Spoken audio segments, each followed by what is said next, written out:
ज्ञानमापी मामले को लेकर सुप्रीम कोर्ट ने भी आज एक बड़ा संक्षिप्त फैसला दिया है, लेकिन यह फैसला काफी अहम है। इस फैसले से जो सभी पक्ष हैं वो भी संतुष्ट हैं, लेकिन सुप्रीम कोर्ट ने सबसे अहम बात ये कही है कि जो सवाल मुस्लिम पक्ष की तरफ से सुप्रीम कोर्ट में उठाया गया था उसकी सुनवाई डिस्ट्रिक्ट जज करेंगे। और वो ये था कि इस जो याचिका 5 महिलाओं ने दाखिल की थी उसकी मेंटेनेबिलिटी पर जो सवाल उठाया गया था उसको डिस्ट्रिक्ट कोर्ट तय करेगी। साथ में सुप्रीम कोर्ट ने यह भी कहा है कि जिस तरह से दावा किया गया है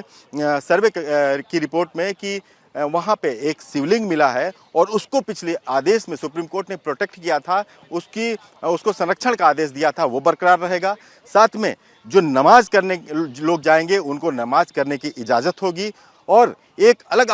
अलग से डिस्ट्रिक्ट मजिस्ट्रेट को, वहाँ के डीएम को आदेश सुप्रीम कोर्ट ने दिया है कि वजू के लिए अलग से कोई व्यवस्था उस मस्जिद के पास की जाए। साथ में सुप्रीम कोर्ट ने यह भी कहा है कि जब मेंटेनेबिलिटी पे सवाल तय हो जाएगा, बाकी जो दूसरी याचिकाएं हैं जिन पर सवाल सीधे सुप्रीम कोर्ट में उठाया गया है उस सारी याचिकाओं को डिस्ट्रिक्ट जज सुनवाई करें, उस पर अपना फैसला लें 8 हफ्ते में। उसके बाद आगे की जो कार्रवाई है वो जो पक्ष संतुष्ट नहीं होगा उनके उस निचली अदालत के डिस्ट्रिक्ट जज के फैसले से, वो ऊपरी अदालत में चैलेंज करेगा। और सुप्रीम कोर्ट उसके बाद जुलाई के दूसरे हफ्ते में इस पूरे मामले पर फिर से सुनवाई करेगा और ये देखेगा कि आखिर जो जिला अदालत यानी डिस्ट्रिक्ट जज ने जो फैसला लिया है उससे जो पक्ष संतुष्ट नहीं है आखिर उसका क्या कहना है। और हालांकि दोनों पक्षों ने सुप्रीम कोर्ट में अपनी याचिका पहले से ही डाल रखी है, सुप्रीम कोर्ट में सब पेंडिंग रहेगा, लेकिन सुप्रीम कोर्ट इसके पहले ये देखना चाहता है कि निचली अदालत को जो सुनने का अधिकार है, जो फैसला लेने का अधिकार है, उस पर हमें रोक नहीं लगानी चाहिए। ये पहले दिन से ही जस्टिस चंद्रचूड़ मानते आए हैं और आज भी उन्होंने इस बात को अपने ऑर्डर में कहा कि जो भी ये सवाल है, मूलभूत सवाल है, मेंटेनेबिलिटी का सवाल है, वो पहले निचली अदालत तय करे, उसके बाद इस मामले पर जुलाई के दूसरे हफ्ते में सुप्रीम कोर्ट सुनवाई करेगा।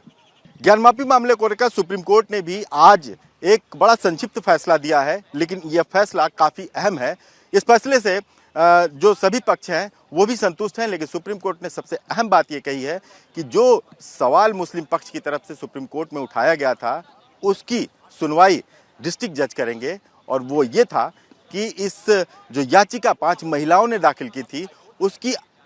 मेंटेनेबिलिटी पर जो सवाल उठाया गया था उसको डिस्ट्रिक्ट कोर्ट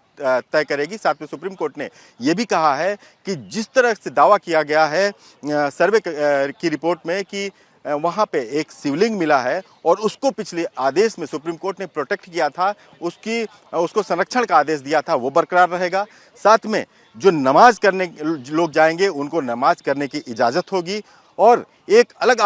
अलग से डिस्ट्रिक्ट मजिस्ट्रेट को, वहाँ के डीएम को आदेश सुप्रीम कोर्ट ने दिया है कि वजू के लिए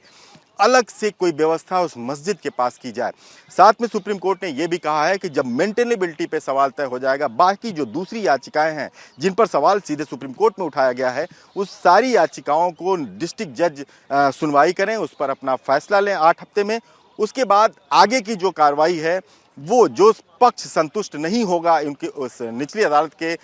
डिस्ट्रिक्ट जज के फैसले से, वो ऊपरी अदालत में चैलेंज करेगा। और सुप्रीम कोर्ट उसके बाद जुलाई के दूसरे हफ्ते में इस पूरे मामले पर फिर से सुनवाई करेगा और ये देखेगा कि आखिर जो जिला अदालत यानी डिस्ट्रिक्ट जज ने जो फैसला लिया है उससे जो पक्ष संतुष्ट नहीं है आखिर उसका क्या कहना है। और हालांकि दोनों पक्षों ने सुप्रीम कोर्ट में अपनी याचिका पहले से ही डाल रखी है, सुप्रीम कोर्ट में सब पेंडिंग रहेगा, लेकिन सुप्रीम कोर्ट इसके पहले यह देखना चाहता है कि निचली अदालत को जो सुनने का अधिकार है, जो फैसला लेने का अधिकार है, उस पर हमें रोक नहीं लगानी चाहिए। ये पहले दिन से ही जस्टिस चंद्रचूड़ मानते आए हैं और आज भी उन्होंने इस बात को अपने ऑर्डर में कहा कि जो भी ये सवाल है, मूलभूत सवाल है, मेंटेनेबिलिटी का सवाल है, वो पहले निचली अदालत तय करे, उसके बाद इस मामले पर जुलाई के दूसरे हफ्ते में सुप्रीम कोर्ट सुनवाई करेगा।